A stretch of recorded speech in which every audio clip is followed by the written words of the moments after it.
Welcome to the Lesson of the Week with yours truly, Sean Thunder Wallace. I'm a performer, composer, and professor of music at The Ohio State University. This weekly program is designed to inspire and inform the serious music student. We're all students here, so join me on the path of discovery as we learn together.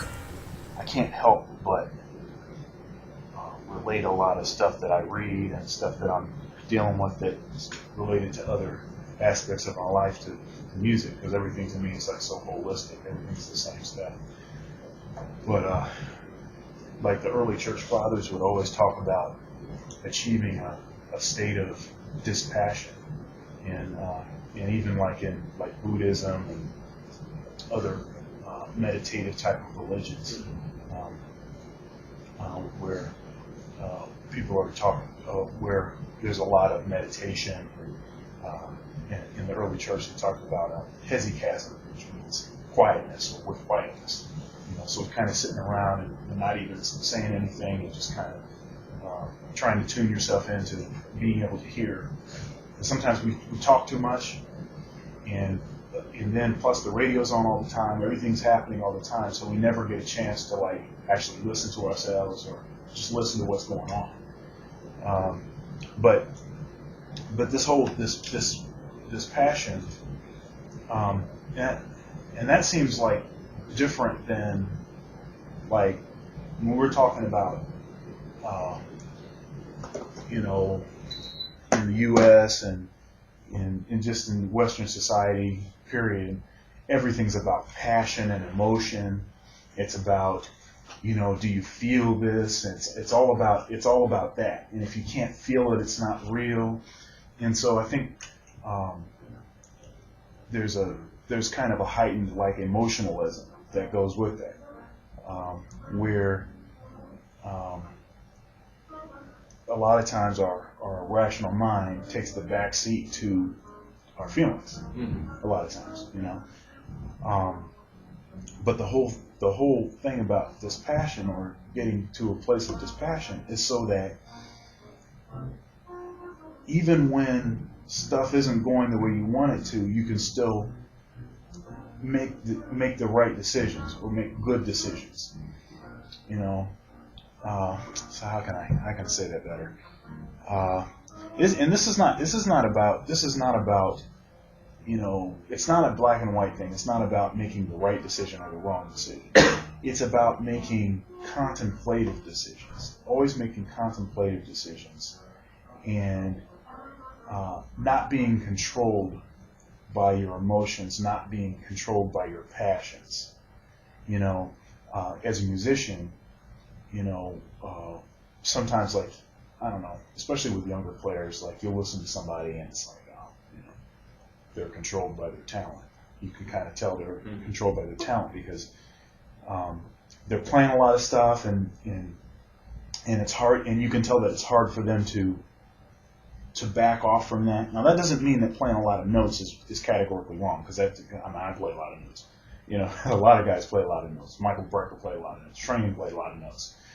Certainly, these guys, especially with Train, was not controlled by his talent.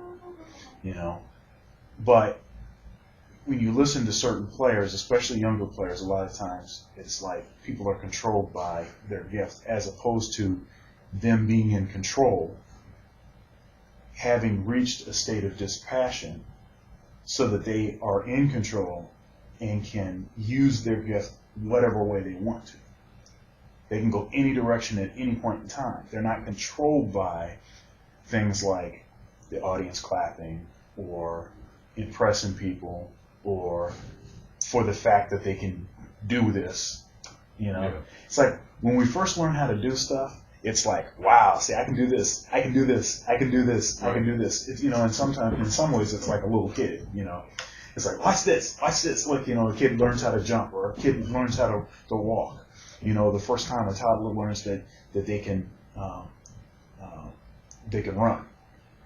So then it's like they want to run everywhere. It's all about being able to run.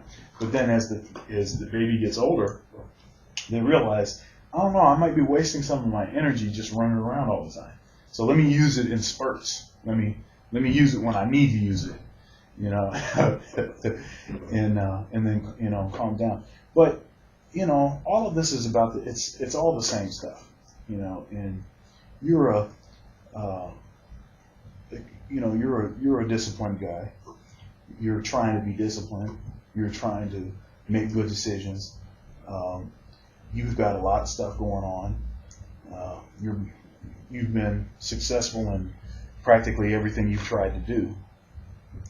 You know, up to this point, and you know, and that's good. And hopefully, what happens is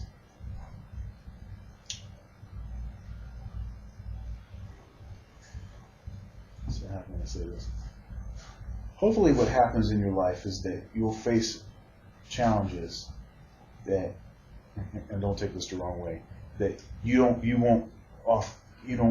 from the jump, you won't know what to do with them. Mm-hmm. And what'll happen is you'll learn how to deal with those things. And then, so if anything happens again that's even similar to that, you'll have an idea of how to address it. Mm-hmm. The story here is not to avoid, you know, goofy stuff from happening and try to eliminate everything. The story is, even when that stuff happens, what do you do?